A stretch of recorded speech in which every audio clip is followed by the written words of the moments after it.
இந்த ஆண்டு சாகித்ய அகாடமி 2025ஆம் ஆண்டுக்கான சாகித்ய அகாடமி விருதினை தமிழ் இலக்கிய பங்களிப்புக்காக பெற்றுள்ள திரு ச. தமிழ்ச்செல்வன் அவர்கள் தமிழ் சிறுகதையின் தடங்கள் என்ற புத்தகத்துக்காக அவர் சாகித்ய அகாடமி விருது பெற்றுள்ளார். அவரை சந்தித்து நாம் உரையாடும். சார் வணக்கம். யுபிஎஸ்சி தேர்வில் மாணவர்கள் எழுதும் பொழுது அவங்களுக்கு அரசியல் இயக்கங்கள், படைப்பிலக்கியங்கள் சார்ந்த கேள்விகள் வருது. தமிழ் சிறுகதையில் பொது உடைமை சிந்தனைகள் பெரும் இடத்தை ஆய்க அப்படிங்கிற மாதிரி கேட்குறாங்க. அதான் பொது உடைமை சிந்தனைகள்னு சொன்னால் அது என்னன்னு நம்ம டிஃபைன் பண்ணிக்கணும். ஆமாம், அதாவது எல்லா விதமான ஒடுக்குமுறைக்கு எதிராகவும் எழுகின்ற குரல்கள், குறிப்பாக பெண் விடுதலை, கூலி விலை உழைப்பு சம்பந்தமாக மார்க்ஸ் எழுதின தத்துவத்தை எல்லாம் அவருடைய விநாயகர் சதுர்த்தி கதையிலே வச்சிருக்காரு. விநாயகர் சதுர்த்திக்கு மாவிளை தோரணம் கட்டணும், மாவிளைக்கு போனால் அதுக்கு மாவிளைக்கு விலையா விற்கிறாங்க, மாவிளைக்கு விலையா என்று நீங்கள் யோசிக்கலாம். ஆனால் மாவிளைக்கு விலை இல்லை. ஆனால் அதில் ஒருவன் ஏறி அதை பறிக்கிற போது அதில் ஒரு உழைப்பை செலுத்துகிறான் அல்லவா, அந்த உழைப்பின் மதிப்புக்குத்தான் விலை என்று பெயர் என்று அவர் எனக்கு நம்பர் 1 வந்து எனக்கு ரொம்ப மனசு நெருக்கமாக இருக்கிறவர் கூலகசாமி தான். கூலகசாமியினுடைய திரிபுரம்னு ஒரு கதை இருக்கு. இன்னும் அந்த கதையை படிச்சுட்டு எனக்கு காய்ச்சல் வந்துருச்சு அன்னைக்கு. அதை நான் எல்லா இடத்துலையும் சொல்லுவாங்க. அது அவ்வளோ பெரிய அதிர்ச்சியை வந்து உண்டாக்குச்சு. பஞ்சம் வந்துட்டா என்ன ஆகுங்கிறது தான் அவர் சொல்கிறார் கதையில். தெற்க போனால் பிழைச்சிக்கலான்னு ஒரு கூட்டம் வந்துகிட்டு இருக்கும், வடக்க போனால் பிழைச்சிக்கலான்னு தெற்க இருந்து கூட்டம் ரெண்டும் கிராஸ் பண்ணி சந்திப்பாங்க. அப்படி அதை வந்து அவர் அதை சொல்லுவார். எனக்கு கொரோனா காலத்தில் இந்த மக்கள், புலம்பெயர்ந்த மக்கள் இங்கேயும் அங்கேயும் போகும்போது எனக்கு திரிபுரம் கதை தான் ஞாபகத்துக்கு வந்துச்சு.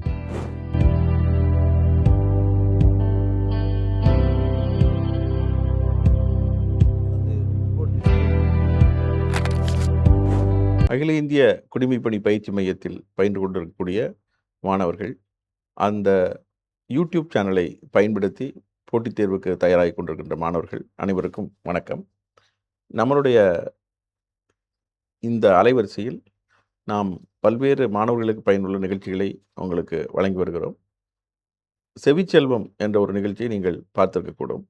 அதில் மிகப்பெரிய ஆளுமைகளை, இலக்கிய ஆளுமைகளை நாம் சந்தித்து அவர்கள் பெரிய விருது பெறுகிற தருணங்களில் அவர்களோடு சந்தித்து உரையாடி போட்டித் தேர்வுக்கு நமக்கு பயன்படக்கூடிய பல்வேறு விஷயங்கள் குறித்த புதிய தகவல்களை தெரிந்து கொள்ள இருக்கிறோம். அந்த அடிப்படையில் நாம் இன்றைக்கு சந்திக்க இருக்கின்ற ஆளுமை இந்த ஆண்டு சாகித்ய அகாடமி 2025ஆம் ஆண்டுக்கான சாகித்ய அகாடமி விருதினை தமிழ் இலக்கிய பங்களிப்புக்காக பெற்றுள்ள திரு ச. தமிழ்ச்செல்வன் அவர்கள் தமிழ் சிறுகதையின் தடங்கள் என்ற புத்தகத்துக்காக அவர் சாகித்ய அகாடமி விருது பெற்றுள்ளார். அவரை சந்தித்து நாம் உரையாடுவோம். சார் வணக்கம். வணக்கம் சார். இது வந்து எங்களுடைய மாணவர்களுக்காக நாங்கள் வந்து இலக்கியத்தை பற்றிய அவங்க விருப்ப பாடம் எடுத்து படிப்பாங்க, அல்லது பொது அறிவிலையும் இலக்கியம் சார்ந்த சில கேள்விகள் கேட்கப்படும். அந்த அடிப்படையில் அவங்களுக்கு வந்து ஒரு அறிமுகப்படுத்தணும் அப்படிங்கிறதுக்காக உங்களுக்கு நீங்கள் வந்து எங்களை நிகழ்ச்சியில் கலந்துக்கிட்டது எங்களுக்கு ரொம்ப மகிழ்ச்சி சார். மகிழ்ச்சி சார், இப்போ வந்து நீங்கள் வந்து தமிழ் சிறுகதையின் தடங்கள் அப்படிங்கிற புத்தகத்துக்காக சாகித்ய அகாடமி விருது பெற்றிருக்கீங்க. அதுக்கு வாழ்த்துக்கள். அந்த தமிழ் சிறுகதை வரலாறு அப்படிங்கும்போது நீங்கள் முக்கியமான நீங்கள் இதில் எத்தனை பேரை பற்றி எழுதியிருக்கீங்க? இதுக்கு முன்னால் இதை பற்றி வந்த புத்தகங்களிலிருந்து உங்கள் புத்தகம் எப்படி வேறுபடுகிறது? இதுக்கு முன்னாடி பொருட்படுத்தத்தக்க புத்தகங்கள்னு சொல்லி பேராசிரியர் கா. சிவத்தம்பி அவர்களுடைய தமிழில் சிறுகதையின் தோற்றமும் வளர்ச்சியுங்கிற புத்தகம் வந்திருக்கு. அது 1960கள் வரைக்குமான காலத்தை சிறுகதைகளுடைய போக்கு பற்றி அவர் அதில் எழுதியிருக்கிறாரு. அப்புறம் சிட்டி சிவபாத சுந்தரம் அவர்கள் வந்து தமிழ் சிறுகதை என்று அவர்கள் எழுதியிருக்காங்க. சீசு செல்லப்பா வந்து தமிழ் சிறுகதை பிறக்கிறதுன்னு ஒரு புத்தகம் எழுதியிருக்காரு. என்ஆர் தாசன் ஒரு புத்தகம் எழுதியிருக்காரு. சா. செந்தில்நாதன் ஒரு புத்தகம் எழுதியிருக்காரு தமிழ் சிறுகதையை குறித்து. இப்போ சு. வேணுகோபாலன் எழுதியிருக்காரு. இதெல்லாம் வந்து ஒரு பொருட்படுத்தத்தக்க புத்தகங்களாக வந்திருக்கு. அவங்க எல்லாருமே வந்து முக்கியமான போக்குகளை அவங்கவுங்க பார்வையில் சொல்லியிருக்காங்க. நான் இந்த புத்தகத்தை எழுதினுடைய நோக்கமே வந்து இளம் வாசகர்களுக்கு தமிழ் சிறுகதையினுடைய பரப்பை அறிமுகம் செய்வது, அதனுடைய செறிவையும் ஆழத்தையும் சொல்லி இவ்வளவு இருக்கு நம்ம அப்படிங்கிறத ஒரு பெருமித உணர்வை உண்டாக்குறது அப்படிங்கிறது என்னுடைய நோக்கம். ஆகவே எனக்கு வந்து ஆய்வு நோக்கம்ங்கிறது இல்லை. இதில் என்னுடைய பிறப்பே அதுக்கு தான் நினைக்கிறேன். நான் நல்லதையெல்லாம் எடுத்து செல்வது, டேக்கிங் டு மாஸ் அப்படிங்கிறது. அந்த வழியில், அந்த வகையில் இதுவும் ஒரு ஒர்க்கை தான் நான் பண்ணேன். Okay sir. ஸோ அதனால் இது அந்த நோக்கத்தில் நான் வந்து 1920s 2020 வரைக்கும் எழுதணுங்கிறது என்னுடைய நோக்கம். Okay sir. ஃபர்ஸ்ட் 50 இயர்ஸ் தான் இப்போ முடிச்சிருக்கேன். ஓகே. ஸோ அது அந்த 1970 வரைக்கும் எழுதும்போது எத்தனை அ சிறுகதை எழுத்தாளர்கள் நீங்க அடையாளம் படுத்துறீங்க சார்? ஒரு ஒரு ஒரு 62 பேர்கிட்ட எழுதியிருப்பேன். ஓகே. 52 சாப்டரு. ம். திராவிட இயக்க எழுத்தாளர்கள்னு ஒரே சாப்டர்ல 4, 5 பேர் எழுதியிருப்பேன். ஓ! இப்போ பெண் படைப்பாளிகள் 2 சாப்டரு. ஆ. ஒவ்வொன்றிலையும் 2, 3 பேர் எழுதியிருக்கேன். ஓகே. ஸோ அதனால 52 ப்ளஸ் இந்த ஒரு 5, 6 சேர்த்தா ஒரு 60, 62 பேர் ஓகே. அதை பற்றி எழுதியிருக்கேன். சார் இப்ப இதுல வந்து நீங்க வந்து அடிப்படையில வந்து இடதுசாரி இயக்கத்தோட தொடர்புடையவர். நீங்க ஒரு இது ஒரு கிட்டத்தட்ட ஒரு இலக்கிய வரலாறு மாரி. இப்படி எழுதும் பொழுது, நீங்கள் வந்து எல்லா தரப்பையும் இப்ப சிவத்தம்பி அவர்கள் கூட இடதுசாரி சிந்தனை இருந்தாலும், அவர் ஜானகிராமன பற்றி ரொம்ப விதந்தோதி எழுதியிருப்பார்.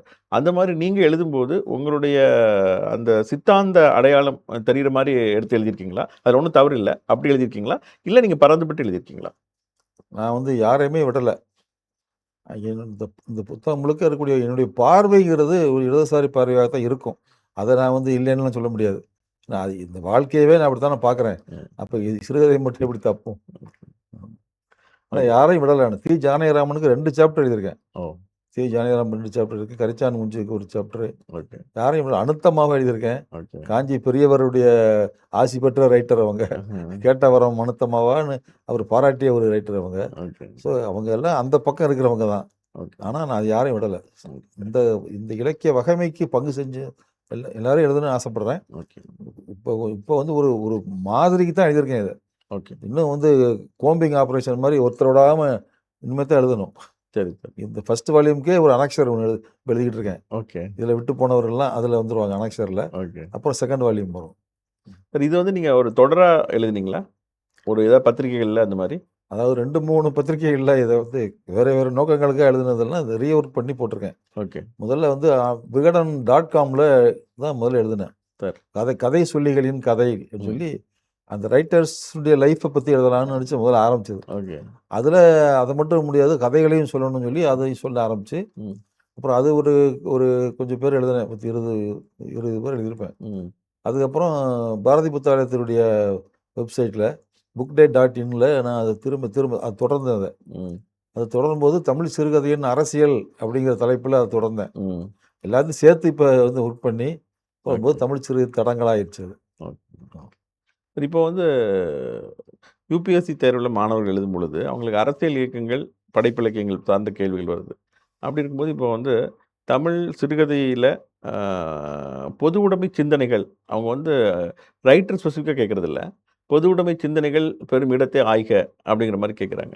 ஸோ அப்படி ஒரு மாணவர் வந்து அந்த கேள்விய எதிர்கொள்ளும் பொழுது, அவங்க வந்து முக்கியமா குறிக்கத்தக்க எழுத்தாளர்கள், அவங்க எந்த படைப்புகள அவங்க குறிப்பிடணும்னு நீங்க நினைக்கிறீங்க?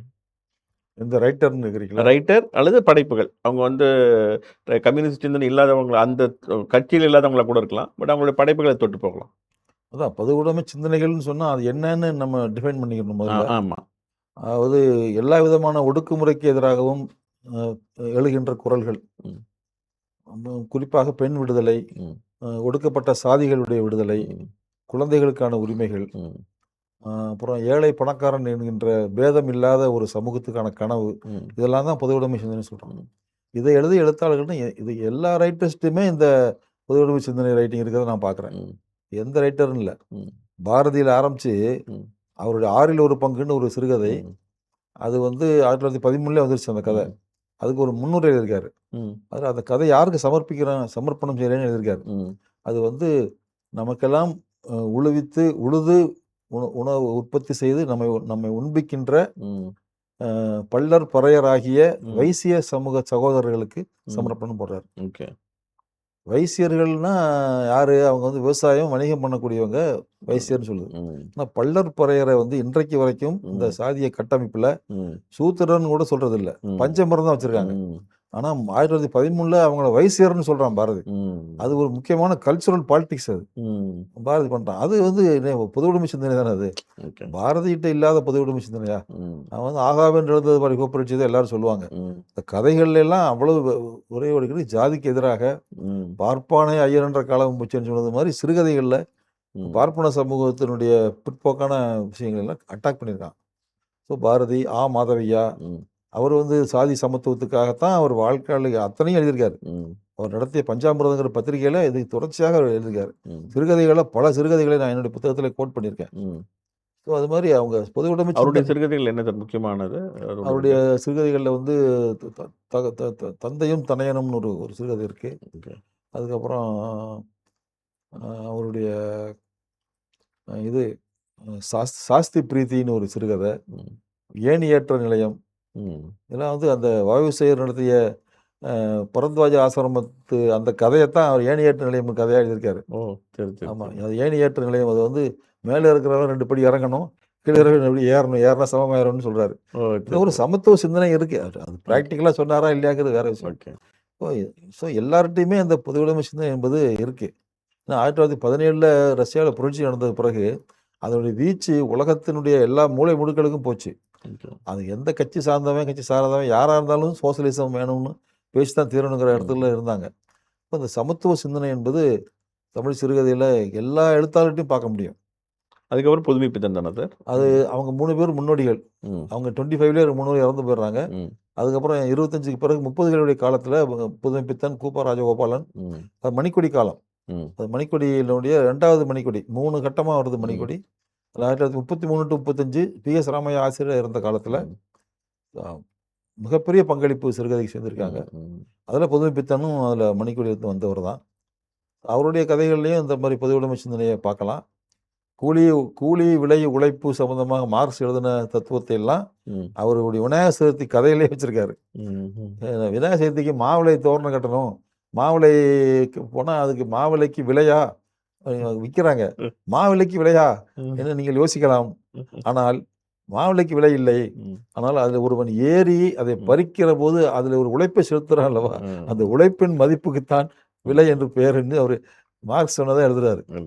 ஸோ பொது உடைமை சிந்தனை அவருடைய வந்துருச்சு அவர் கதைகளிலே.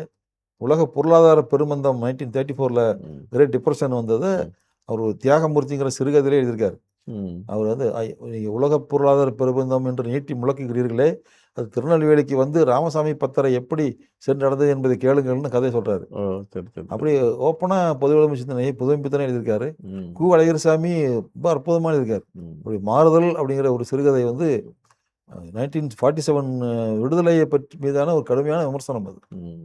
அது ஒரு பொது உடைமை சிந்தனையோடு தான் அதை எழுதியிருக்காரு. ம். அந்த மாதிரி தொடர்ச்சியாக பார்க்கலாம் நம்ம. ஒவ்வொரு காலகட்டத்திலையும் எந்த ரைட்டரை எடுத்தாலும் ஒரு ஒரு 10 இயர்ஸாக டிகேடாக எடுத்தோம்னா பொது உடைமை சிந்தனை தொடர்ச்சியாக தமிழ் சிறுகதை வரலாற்றில் இருக்கிறத பார்க்கலாம் நம்ம. இப்போ பெண் படைப்பாளிகள் அப்படி பத்தி நீங்க எழுதியிருக்கீங்க. இதுக்கு முன்னால அது யாரும் ஃபோக்கஸ் பண்ணாத அளவுக்கு. அது வந்து மாறுபட்ட கருத்துக்கள் வைக்கப்படுது. பெண் படைப்பாளிகள் என்பதற்காகவே கொண்டாடப்படுறாங்கன்னு பிரபல எழுத்தாளர்கள்லாம் சொல்லி அது சர்ச்சையெல்லாம் இருக்கு. இப்போ வந்து பெண் படைப்பாளிகளை நீங்க எப்படி பார்க்குறீங்க? அத நீங்க உங்களுடைய கண்ணோட்டம் என்ன? பெண் படைப்பாளிகள் எல்லா காலங்கள்லையுமே எழுதியிருக்காங்க. 1930ஸ்ல வந்து வைமு கோதநாயகி அம்மாள் வந்து ஜெகன்மோகினி பத்திரிகை ஆரம்பித்து நடத்துகிறாங்க. 200 பெண்கள் எழுதியிருக்காங்க அதில். அந்த எண்ணிக்கையே நமக்கு அதிர்ச்சியாக இருக்குது. நம்ம இது வரலாற்றில் பதிவு செய்யப்படலை. தமிழ் இலக்கிய நவீன இலக்கிய வரலாற்றை எழுதிய யாருமே பெண்களுக்கு உரிய இடத்தை கொடுக்கவில்லை, சிவத்தம்பி உட்பட. சிவத்தம்பி தமிழ் சிறு வரலாற்றிலே பெண் படைப்பாளிகளை பற்றி எழுதவே இல்லை அவர். எப்பயாவது எழுதுனா ஒருத்தர் 2 பேர் ரெஃபரன்ஸ் தான் இருக்குது, முறையாக எழுதலை. அப்போ ஜெகன்மோகினியில் 200 பேர் எழுதியிருக்காங்க. அதுக்கப்புறம் அனுத்தமா அவங்க வந்து அவங்க 300 நாவல். என்ன எண்ணிக்கையே அதிர்ச்சியாக இருக்குது. நம்மளாம் நான் வாழ்க்கை பூரா 50 வருஷமாக எழுதியிருக்கேன். 35 சிறுகதை தான் இது வரைக்கும் வந்திருக்கு. இன்னும் 10 வருது, அவ்வளோதான் எழுதியிருக்கோம். அவங்களாம் 100கணக்கில் எழுதியிருக்காங்க. அவங்க அவங்க அவங்க வந்து எழுதுனதே பெருசுன்னு நான் சொல்லுவேன். ஏன்னா அவங்க வைமு கோதநாயகி அம்மாள் வந்து நாவல் எழுதுறாங்கன்னு தெரிஞ்சு அகரார்த்த தெருவில் நடந்து போனால் காரி துப்புவாங்களாம். அப்புறம் அந்த ஜெகன்மோகினியை தீயை கொளுத்து அவங்க அந்த அம்மா மேலே போடுவாங்களாம். இதெல்லாம் சந்திச்சு ஒரு பெண் வந்து எழுதுறாங்கங்கிறதே முக்கியம். அந்த காலத்தில் வச்சு பார்க்கணும். நம்ம வந்து ஒரு பெண் என்ன எழுதுறாங்கிறது முக்கியமே கிடையாது. அவங்க பெண்கள்ங்கிறதுக்காக கொண்டாடுறாங்கங்கிறது குற்றச்சாட்டு இல்லை, அப்படித்தான் கொண்டாடணும். அதுதான் கரெக்டு.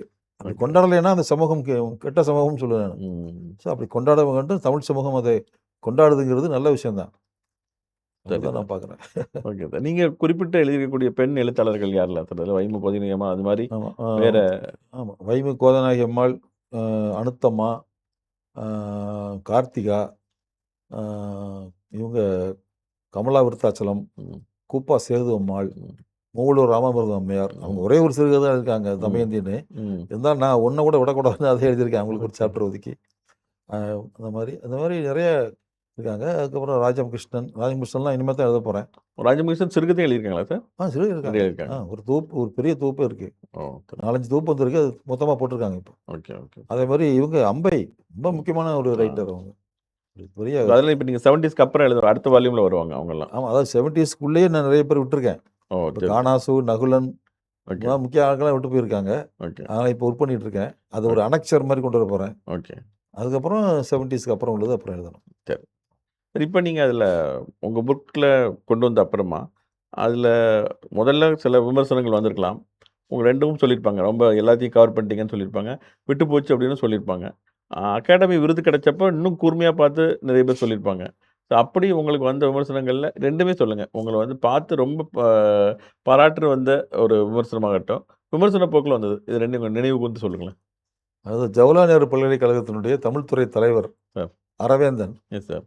என்னுடைய இந்த புத்தகத்த பத்தி ஒரு சிறு புத்தகம் எழுதியிருக்காரு. ஓ! சரி, அது சரி. ஒரு அது பாசிட்டிவான விஷயமா நான் பார்க்குறேன். Okay, okay. அவர் வந்து என்ன சொல்றாருன்னா, அவர் வந்து இது ஒரு அன்பயாஸ்டு ம், ஒரு போர்ட்ரையல் ஆஃப் ம். தமிழ் ஷார்ட் ஸ்டோரி ஹிஸ்டரி அப்படின்னு சொல்றாரு. ஓகே. ஒரு இணக்கமான பார்வையோடு எழுதியிருக்காரு. ம், ம், வெறுப்பு இல்லாம யார் ம், மீதும் வெறுப்பு இல்லாம எழுதியிருக்காருன்னு சொல்றாரு. அது வந்து ஒரு முக்கியமான பாசிட்டிவானதுன்னு ம், நினைக்கிறேன். ம், அகாடமிக் சைடுகள்லாம் இத வாசிப்பாங்கன்னு நான் நினைச்சு எழுதல. ம், அவங்க வந்து என்னன்னா, அங்க ஒரு தேவை இருக்கு. ம், அப்படி இப்படி ஒரு ஒரு ஒரு புத்தகம் இல்ல அவங்களுக்கு. ம், அதனால இது ரொம்ப தேவையான புத்தகம்னு அவங்க நினைக்கிறாங்க. ம், அதேபோல பாண்டிச்சேரி பல்கலைக்கழகத்தினுடைய தமிழ் துறை தலைவர் ம், ரவிக்குமார் வந்து ம், அவர் பேசினாரு என்னுடைய ம், பாராட்டு விழால வந்து. ம், இது அகாடமிக் சைட்லலாம் யாராலும் இப்படி எழுத முடியாது ம், அப்படின்னு சொன்னாரு அவரு. ம், இப்படி ரொம்ப எந்த பக்கமும் சாயாம ம், ரொம்ப பேலன்ஸ்டா வந்து இப்படி எழுதுற ஒரு வாய்ஸே இல்ல. ம், அ இதுல ஆய்வு புலத்துல இல்ல ம். அப்படின்னு சொல்லி இதெல்லாம் பாசிட்டிவான விஷயங்களா நான் பார்க்குறேன். விமர்சனமாக வந்ததுன்னு பார்த்தா, திராவிட இயக்க எழுத்தாளர்களை பத்தி நீங்க ரொம்ப சுருக்கமா எழுதிட்டீங்க. ஓகே, அ மொத்தத்திலேயே ஒரு 15 பக்கம் தான் எழுதியிருக்கீங்க. ஓகே, நீங்க கீராவுக்கு 61 பக்கம் எழுதியிருக்கீங்க. ஓகே, இந்த இந்த இதுல இம்பேலன்ஸு அத பற்றி விமர்சனம் வந்துச்சு. அது கரெக்ட்டு தான். ஓகே. நான் இது வந்து என் போக்குல எழுதிக்கிட்டு இருந்ததுனால, அது எப்படி இருந்துச்சு, ஒரு ஆய்வு மாணவனாகவோ, இதாவோ நான் வாழ்க்கையில இருந்ததில்ல. ஆ ஸோ அந்த மாதிரியான விமர்சனம் வந்திருக்கு. அது என்னன்னா கிடைக்கலங்கிறது ஒரு விஷயம். திராவிட இயக்க படைப்பாளிகளுடைய சிறுகதைகள்லாம் கிடைக்கல. அவங்க பூரா திரைப்படம், டிவி சேனல்னு போயிட்டாங்க. ம், அதனால இந்த இலக்கியத்த பத்தி அவங்க கண்டுகள் ரீபிரிண்டே பண்ணல. ம், சிறுகதை மன்னன் எஸ்.எஸ். தென்னரசு கதைகளே கிடைக்கல. ம். ரீபிரிண்டே இல்ல. ம், அது செண்பக பதிப்பகம் ஒரு சின்ன தொகுப்பு போட்டிருக்காங்க. அது ஒண்ணு தான் கிடைச்சது எனக்கு. கலைஞருடைய கதைகளே அதிக எண்ணிக்கையில வந்து இப்ப தான் தமிழ்நாடு பாடல் நிறுவனம் வெளியிட்டதுல தான் இருக்கு. ஓகே. அது உண்மையிலேயே அது ஒரு பெரிய கான்ட்ரிபியூஷன். ஆமா. தமிழ்நாடு பாடல் நிறுவனத்தினுடையது. இப்ப இனிமே அந்த இதெல்லாம் ரீரைட் பண்ணணும். ம், அது மாரி கிடைக்காததுங்கிறது ஒரு பெரிய விஷயம். ம், தேடி தேடி தேடி தேடி எடுக்க வேண்டியிருக்கு. ம், பல பெண் படைப்பாளிகள்லாம் கலைமகள் காரியாலயத்துலலாம் போய் தேடி எடுக்க வேண்டிய ஒரு நிலைமை இருந்துச்சு. ம். ஆமா. நெறைய தேடியிருக்கேன். நல்லது சார். சின்சியரா எஃபோர்ட் போட்டிருக்கேன். கிடைச்சத எழுதியிருக்கேன். இன்னும் சரி செய்யலாம் அப்படின்னு நினைக்கிறேன். சரி இப்ப சிறுகதைகள் அப்படின்னு வரும்போது, புலம்பெயர்ந்த எழுத்தாளர்கள். அவங்க ஒரு முக்கியமானது. தமிழ்ல எழுதக்கூடியது மலேசியால வந்த சிறுகதைகள், சிங்கப்பூர்ல. இப்ப முத்துலிங்கம் பார்த்தீங்கன்னா, அவர் 1950கள்லயே முதல் தொகுப்பு வந்துருச்சு. கைலாசபதி அவர்களுடைய ஆமா. அணிந்துரையோட. அதெல்லாம் நீங்க எப்படி கவர் பண்ணியிருக்கீங்க சார்? இல்ல அத இனிமே தான் கவர் பண்ணணும். ஓகே, அது எல்லாமே தனியா வச்சிருக்கேன் அத. ஓகே, இதில சேர்த்துருக்கணும். முத்துலிங்கம்லாம் ஒர்க் பண்ண ஆரம்பிச்சுட்டேன். ஓகே, அப்புறம் அது இழுத்துட்டே இருந்துச்சு. அதனால நான் வந்து சரி இது அப்புறம் தனியா இந்த 2வது பிரிச்சர்கேன்னு வைக்க வைக்க போறேன்ல. ஓகே, அதனுடைய அனெக்ஸர் அதில வந்து கொண்டு வர போறேன். ஓகே, முத்துலிங்கம், மலேசிய எழுத்தாளர்கள்லாம் சிறுகதை தொகுப்புலாம் தேடி வாங்கி வச்சிருக்கேன் இப்போ. ஓகே, கொஞ்சம் கேட்டு கேட்டு வாங்கியிருக்கேன். ஓகே. நம்ம இலங்கையிலயும் பல எழுத்தாளர்கள் இருக்காங்க. அவரு அவரு பேர் என்ன? நம்ம காலச்சுவடுல போடுவாங்களே அவருடைய நுஃப்மானா சார்? எம்.ஏ. நுஹ்மான். ம், அவரு அப்புறம் இந்த ஈழப் போருக்கு அப்புறம் அந்த கர்ணன். ம், இந்த மாரி நெறைய இளம் எழுத்தாளர்கள் நெறைய. அவங்க எல்லாமே கலெக்ட் பண்ணி வச்சிருக்கேன். ம். ஒர்க் பண்ண அந்த கலெக்ஷனே ஒரு பெரிய வேலையா இருக்கு. ஓகே. அது கிடைக்க கிடைக்க எழுதிட்டே இருக்கேன். Right, right. அது ஒரு ரொம்ப முக்கியமான கான்ட்ரிபியூஷன் இலங்கையில இருந்து இருக்கு. Right sir. மலேசியால இருந்து நான் வாசிச்ச வரைக்கும் இப்ப கொஞ்சம் பேர் எழுதுறாங்க. ஆஸ்திரேலியா இருந்தெல்லாம் கூட சில தமிழ்ல எழுதுறாங்க. ஓகே, சுதாகரன் ஒருத்தர் ஆஸ்திரேலியால இருந்து எழுதுறாரு. நல்லா எழுதுறாரு. ஓகே, அது மாரி நல்லா எழுதுறதுங்கிறது தான் அதையும் பார்க்க வேண்டியிருக்கு. ஓகே. எல்லாத்தையும் சகட்டு பண்ணி போடவும் தேட முடியாது. முடியாது. ஆமா. சரி, இப்போ வந்து நீங்க சிறுகதைகள் அப்படின்னு பார்க்கும்பொழுது, பொதுவா அந்த கலைக்காக, கலை மக்களுக்காக 2 விதமான விவாதம் வைக்கப்படுது. அப்போ வந்து பொதுவா நம்ம இதுலலாம் பார்க்கும்பொழுது, இலக்கிய திறனாய்வுலலாம் பார்க்கும்பொழுது, வடிவச் செம்மை அப்படிங்கிறது ஒரு முக்கியமானதா சொல்லுவாங்க. அப்புறம் வந்து உத்தி எந்த அடிப்படையில எழுதியிருக்காங்க? மாந்தர்கள் சார்ந்து எழுதியிருக்காங்களா? கதாபாத்திரத்துக்கு முக்கியத்துவம் குடுத்து எழுதியிருக்காங்களா? அப்படின்னு சொல்லிட்டு. இன்னொன்னு வந்து பிரச்சனைகள். அந்த பிரச்சனைய சார்ந்து எழுதியிருக்காங்களா? நீங்க அடிப்படையில உங்களுக்கு கவரக்கூடிய கதை, சிறுகதை எழுத்தாளராவும் நீங்க இருக்கிறதுனால, உங்களுக்கு எந்த விதமான கதைகள் கவரும்? இல்ல எல்லா விதமான கதைகளும் கவருமா? இல்ல நான் எல்லா விதமான கதைகளுமே ரசிக்கிறவன். ஓகே, ஆ ஃபர்ஸ்ட்ல வந்து அது அது வந்து எனக்கு வந்து ஒரு கலை இன்பத்த குடுக்குதான்னு பார்ப்பேன். ஓகே. அது அதில மனச ஈடுபடுத்திருவேன். ம். அதுக்கப்புறம் அது என்ன சொல்றாங்கங்கிறத 2வது கொஸ்டினா வைப்பேன். ஆ சில கதைகள் 2வது கொஸ்டின் அடிபட்டுரும். உங்களுக்கு ரொம்ப பிடித்த ஒரு சில கதைகள் மட்டும் எங்களுக்கு சொல்லுங்க சார். அது கதைகள இல்ல அ ஏன் பிடிச்சது அப்படின்ட்டு? இப்ப வந்து எனக்கு நம்பர் 1 வந்து எனக்கு ரொம்ப மனசுக்கு நெருக்கமா இருக்கிறவரு கு. அழகிரிசாமி தான். சார், கு. அழகிரிசாமியினுடைய திரிபுரம்னு ஒரு கதை இருக்கு. சார். உண்மையா அந்த கதைய படிச்சுட்டு எனக்கு காய்ச்சல் வந்துருச்சு அன்னைக்கு. ஓ! அத நான் எல்லா இடத்துலயும் சொல்லுவேன் அத. ஏன்னா அது அவ்வளோ பெரிய அதிர்ச்சிய வந்து உண்டாக்குச்சு அது. பஞ்சம் பஞ்சம் வந்துட்டா என்ன ஆகுங்கிறத தான் அவர் சொல்றாரு அந்த கதையில. ம். தெற்க போனா பிழைச்சுக்கலான்னு ஒரு கூட்டம் வந்துகிட்டு இருக்கும். ம். வடக்க இருந்து. ம். வடக்க போனா பிழைச்சுக்கலான்னு தெற்க இருந்து ஒரு கூட்டம் வரும். 2ம் ம். கிராஸ் பண்ணி சந்திப்பாங்க. ஓகே. அப்படி அப்படி அத வந்து அவரு அத சொல்லுவாரு. எனக்கு கொரோனா காலத்துல இந்த மக்கள் புலம்பெயர்ந்த மக்கள் இங்கேயும் அங்கேயும் போகும்போது எனக்கு திரிபுரம் கதை தான் ஞாபகத்துக்கு வந்துச்சு. ஓகே.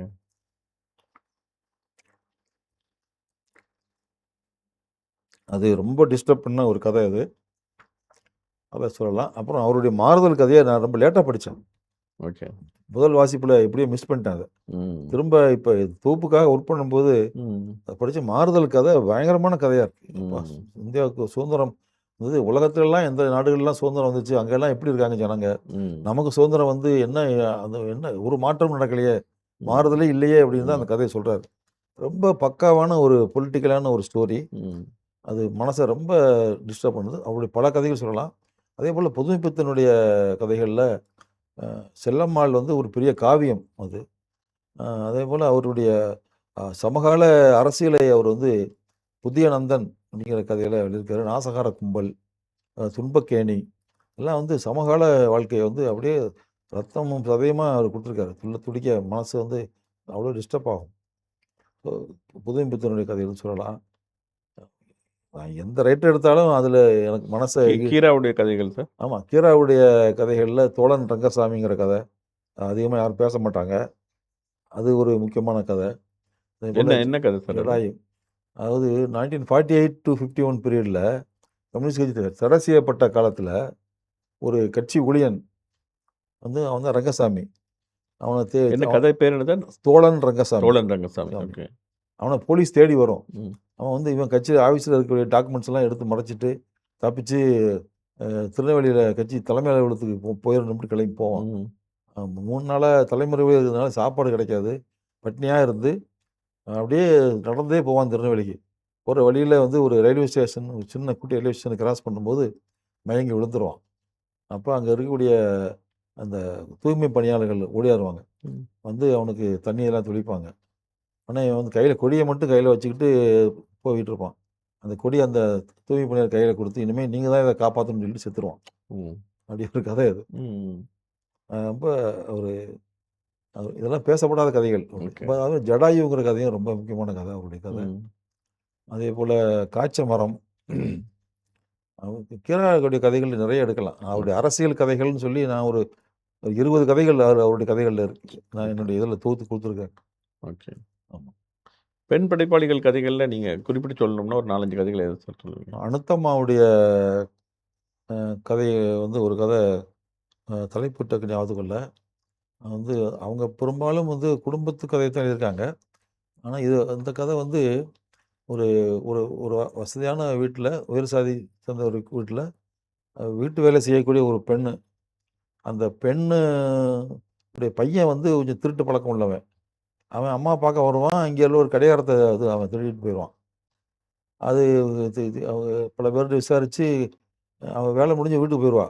இவங்க விசாரிச்சு அவன் அந்த பையன் வந்துட்டு போனதுக்கப்புறம் தான் காணாமன்னு தெரிஞ்சு, இவங்க ஹஸ்பண்ட், ஒய்ஃபு 4, 5 பேரு அந்த அந்த பொண்ணு குடிசைக்கு போவாங்க. அப்போ வந்து அந்த அம்மா வந்து, நான் தான் எடுத்தேன்னு சொல்லி ம். கால்ல விழுந்து கும்பிடும்.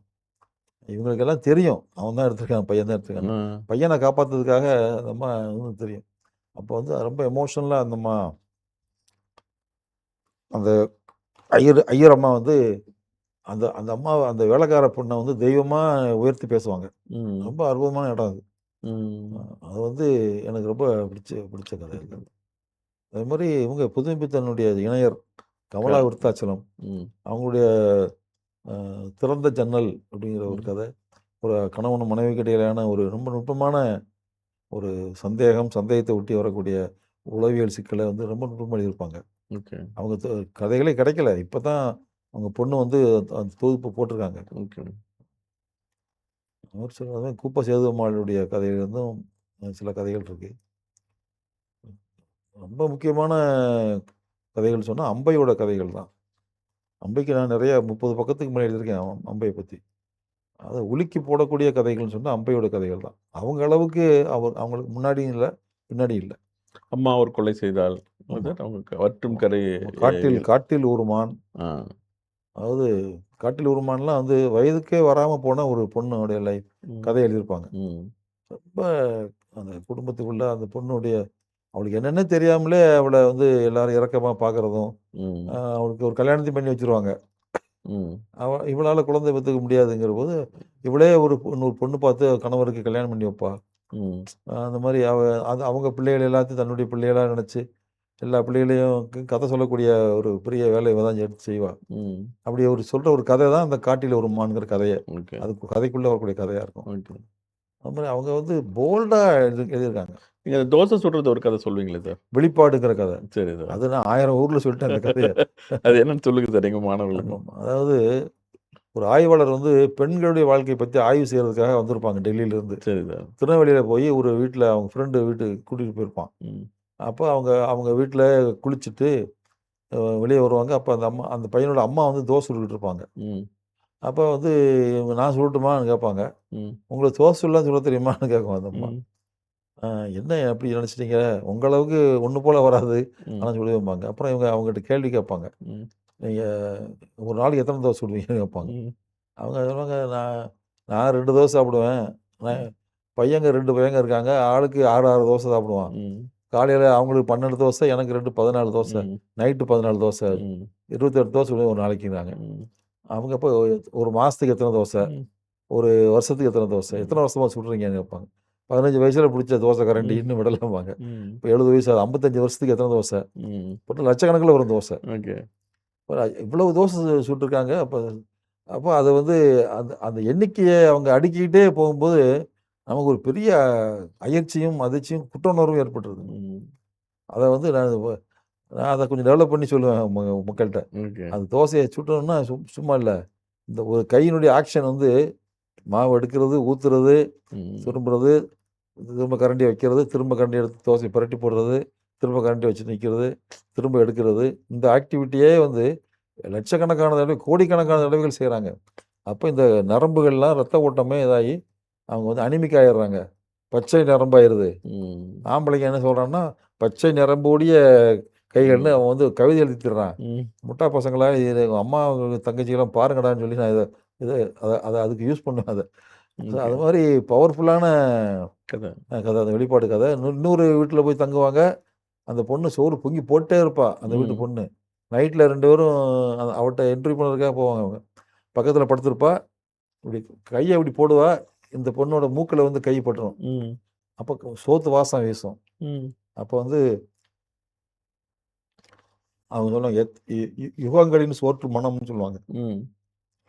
ஸோ இது மாதிரி கதைகள்லாம் அம்பையிட்டு தான் பார்க்க முடியும். அது வந்து அ நான் வந்து அது வந்து எல்லா கல்லூரிகள்லயும் பாடமா வைக்கக்கூடிய கதைகளாக ஆண், பெண் சமத்துவத்தை பவர்ஃபுல்லா உள்ள இன்ஜெக்ட் பண்ணணும்னா, ம். அம்பை கதைகள வச்சாலே போதும். செலக்ட் பண்ணி வைக்கணும் அதுல. ம். அவ்வளவு டைமென்ஷன் எழுதியிருக்காங்க அவங்க. ஆர். சூடாமணி கதைகளும் முக்கியமானதுல்ல சார்? ஆமாமா. ஆர். சுடாமணிலாம் இப்ப இந்த அடுத்த இதுல வர்றாங்க அவங்க. அவங்க என்ன எல்லாம் அவங்க கதையெல்லாம் படிச்சுட்டேன். அவங்களே ஒரு 200, 300 கதை எழுதியிருக்காங்க. தனிமை தளிர்ன்னு ஒரு தொகுப்பாக போட்டிருக்காங்க இப்ப. ம். அவங்க முழுக்க வந்து குடும்பங்களுக்குள்ள இருக்கக்கூடிய உறவுகள் இதுதான் எழுதுறாங்க. அத மீறிய 4ஆம் ஆசிரமம் மாரி சில கதைகள் ம். அத மீறி எழுதியிருக்காங்க. பட் ரொம்ப உணர்வுபூர்வமான ரைட்டிங் அவங்க சூடாமணியோட கதைகள். அவங்களும் ஒரு முக்கியமான ரைட்டர். இப்ப நீங்க இதுல வந்து வெகுஜன இதழ்கள்ல வந்த கதைகள், குறிப்பா வந்து ஆனந்த விகடன் மாரியான இதழ்கள் வந்து ஜெயகாந்தன் கதைகள், சுஜாதா கதைகள், அதுவையும் நீங்க எடுத்து கண்டிப்பா சொல்றீங்களா? எடுப்பேன். கண்டிப்பா எடுப்பேன். ஏன்னா, அந்த இந்த சுவர் வந்து இலக்கிய உலகத்துக்குள்ள தான் இருக்கு. ம், நீங்க மணிக்கொடி தான் டாப்ன்னு நம்ம எல்லாரும் ஒத்துக்கிறோம். ம், மணிக்கொடி ஆசிரியரா இருந்தவர் பி.எஸ். ராமையா. ம், மணிக்கொடி நின்ன பிறகு அவர் எங்க போய் எழுதினாரு? விகடன்ல தான் எழுதினாரு. ம். வாரம் ஒரு கதை எழுதினாரு விகடன்ல. அதனால அந்த பேதம்ங்கிறது நாம உருவாக்கிட்ட கற்பிதம் தான். அது தேவையில்லைன்னு நினைக்கிறேன். அங்க போய் என்ன எழுதுறோம்? கீரா வந்து ஜூபியில எழுதுனது தான் கரிசல் காட்டு கடிதாசி. ஆமா, இப்ப பிரபஞ்சன் ஆசிரியர் 9 ஆசிரியர் குழுவிலேயே போய் ஜாயின் பண்ணி வேலை பார்த்தாரு. ஆமா. அவனுக்கு என்ன எழுதுறாருங்கிறத பார்க்கணும் நம்ம. அதனால எனக்கு அந்த பேதமே இல்ல. கிடையாது. எதுல வேணாலும் எழுதலாம். என்ன எழுதுறோங்கிறத தான் பார்க்கணும்னு நினைக்கிறேன். இப்ப சில பேர் சொல்றாங்க சார், ஒரு துறையில புகழ் பெற்றவங்க, இன்னொரு துறையில அது ஒரு இலக்கிய வகைமையில கொடி நாட்டுனவங்க, இன்னொரு துறையில வேணா ட்ரை பண்ணலாமே தவிர, அது சிறந்ததா வராது அப்படின்னு சொல்றாங்க. உங்க நீங்க இவ்வளோ தூரம் ரிசர்ச் பண்ணல. இப்ப புதுமைப்பித்தன்னா சிறுகதையோட நிறுத்திக்கிட்டாரு அவரு. அதிகமா. மத்ததெல்லாம் எழுதியிருந்தா கூட, அவர் he is known for short stories. அந்த மாரி இல்லாம மற்ற எழுத்தாளர்கள், இப்ப ராஜம் கிருஷ்ணன் கேட்கும்போது, எனக்கு சிறுகதை எழுதியிருந்தாங்க எனக்கு தெரியாது. நீங்க சொன்னீங்க. இந்த மாரி மத்த எழுத்தாளர்கள், இப்ப தி. ஜானகிராமன 2லயுமே சொல்லுவோம். ஒரு நாவல்லயும் சொல்லுவோம், சிறுகதையும் சொல்லுவோம். இந்த மாரி சொல்லும்போது, இதில நான் எனக்கே இது ஒரு புது திறப்பா இருந்தது. நான் இப்ப பார்க்கும்போது தான் இருந்தது. இவங்க வந்து நான் இதுக்கு தான் நினைச்சிட்டு இருந்தேன். அப்படிங்கிற மாரி உங்களுடைய இந்த ஜேர்னில நீங்க யாராவது கண்டுபிடிச்சீங்களா சார்? இல்ல இப்ப வந்து ரகுநாதன் எடுத்துட்டீங்கன்னா, சிறுகதை, நாவல் சுத்தமா நிறுத்திட்டு, ஃபுல் அண்ட் ஃபுல்லா ஆய்வுக்குள்ள போயிட்டாரு. ஆமா, ஆய்வுலயும் பயங்கரமா பண்ணிட்டாரு. ஆமா. அவரு பாரதி காலம்ங்கிறதுக்கு தான் அவருக்கு சாகித்ய அகாடமி ஆமா கிடைச்சது. விருதே குடுத்தாங்க. இளங்கோவடிகள் யாரெல்லாம் வந்து ஆமா. இன்னைக்கு வரைக்கும் ஒரு யாரும் துப்புரிய நாவல் மாரி இருக்கும். ஆமா. அத யாரும் இன்னைக்கு வரைக்கும் அது மறுத்து மறுக்க கூட முடியாது. யாரும் எழுத முடியல. ஆமா, எல்லாம் அது எல்லாம் கள்ள மௌனம் சாதிக்கிறாங்க ஆய்வாளர்கள் பூரா. ஆமா, ஆமா, தமிழ் இலக்கிய துறையில இருக்கிறவங்க. ஆமா. அது அந்த மாரி பண்ணியிருக்காரு.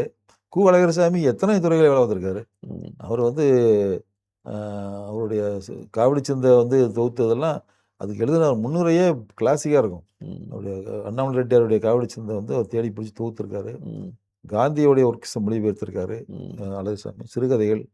நாவல்ல வந்து அவரு சக்சஸ்ஃபுல் ஆகல. பட் 2, 3 நாவல்கள் எழுதியிருக்காரு அவரு.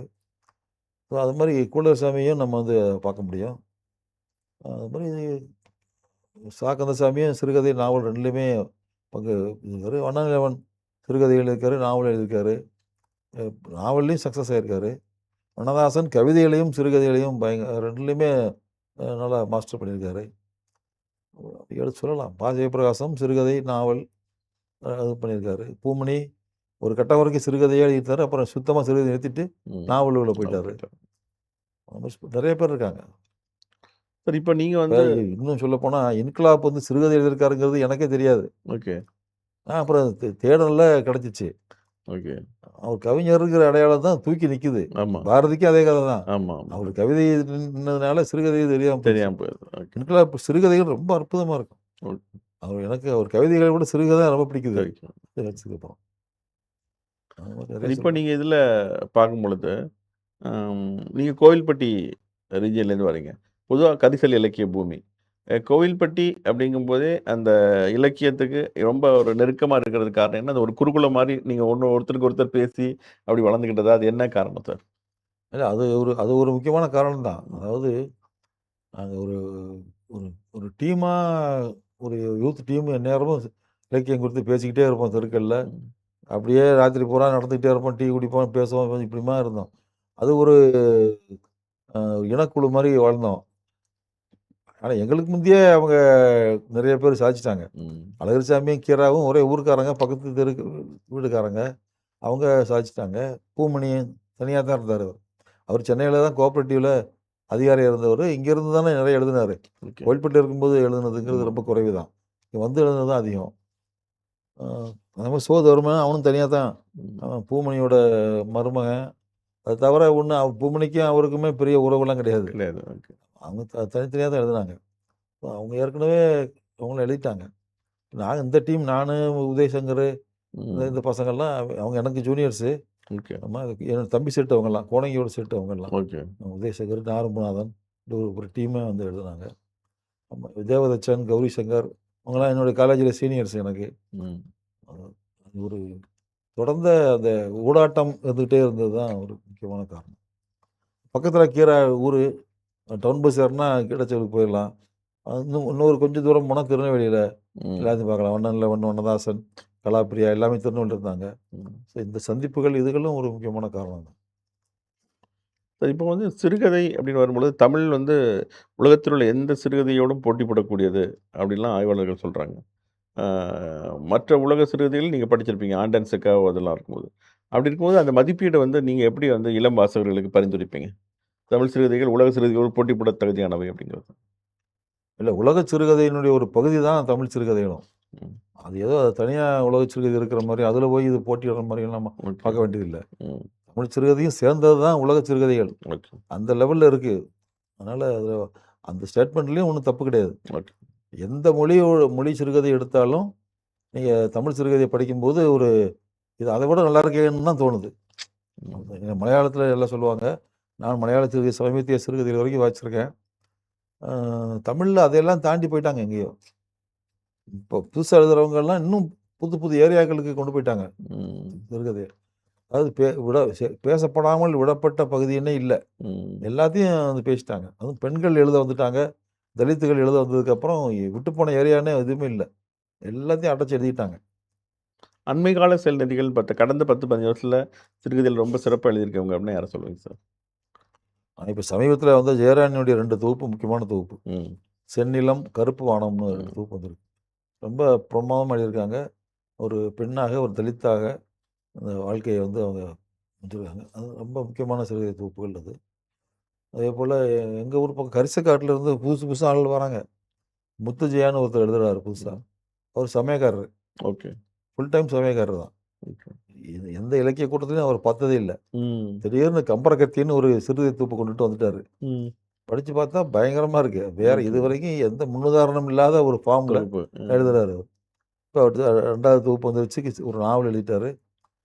அது மாதிரி புதுசாக எழுதுறாங்க. பெண்கள்ல இருந்தும் அதேபோல் அமுதா செல்வின்னு மதுரையிலேருந்து எழுதுறாங்க. ம். அவங்க வந்து இந்த பாலியல் தொழிலாளிகளோட அவங்க ஒர்க் பண்ணியிருக்காங்க சோசியல் ஒர்க்கரா. ஓகே. ஸோ அது அவங்க லைஃப்பை அவங்க எழுதியிருக்காங்க. பசி கொண்ட இரவுன்னு ஒரு தொகுப்பு ரொம்ப ம். டிஸ்டர்ப் பண்ணக்கூடிய தொகுப்பாக இருக்கு. இந்த மாதிரி புதுசு புதுசாக எழுதுறாங்க. ஓகே. ரொம்ப நம்பிக்கையாக இருக்கு. நம்பிக்கையா இருக்கு. சிறுகதை உலகம்ங்கிறது நம்பிக்கை நம்பிக்கை தரக்கூடியது. தருது. சரி சார்.